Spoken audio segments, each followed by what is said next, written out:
நம்ம Ashwin sweets and snacks export பண்றதுக்கு 7373041434 மற்றும் www.ashwinsweets.com கான்டாக்ட் பண்ணுங்க.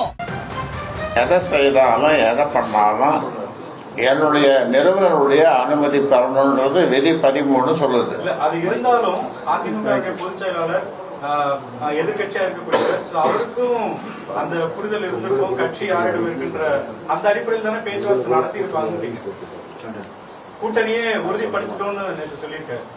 தொகுதிகள்லாம் பேசி முடிச்சாயிடுச்சு. அதை பற்றியெல்லாம் அடுத்து நாம கூடுற பத்திரிகையாளர் சந்திப்பில் இந்த கேள்விக்கெல்லாம் நான் பதில் சொல்றேன். அதுக்கு விலகு சொல்லிடுறேன்.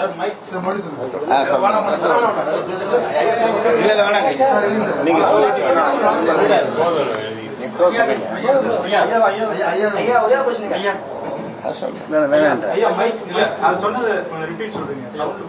அன்புமணி இடம்பெற்ற கூட்டணியில நீங்க இடம்பெற வாய்ப்பு இருக்கா, இல்ல அன்புமணி இடம்பெற்றதால கூட்டணி புறக்கணிப்பீங்களா? எப்படி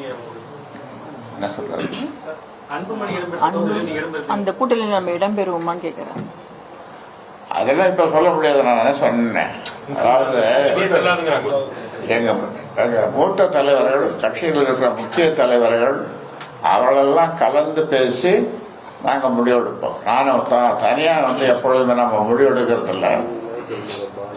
அதனால எல்லாரும் கலந்து பேசி, தலைவர்களெல்லாம் கலந்து பேசி முடிவெடுப்பாங்க.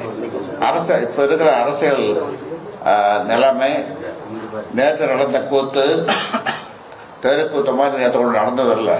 அந்த தெருக்கூத்தை பற்றியெல்லாம் நாங்கள் பேசுவோம். அநேகமா நாளைக்கு பேசுவோம். எல்லாரும் தகவல் சொல்லி இருக்கிறோம், பேசுவோம்.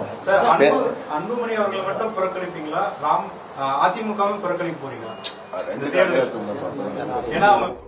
யாருடன் கூட்டணி என்பது குறித்து 2 நாட்களில் அறிவிக்கப் போவதாக ராமதாஸ் திட்டவட்டமாக தெரிவித்த காட்சிகளை பார்ப்போம்.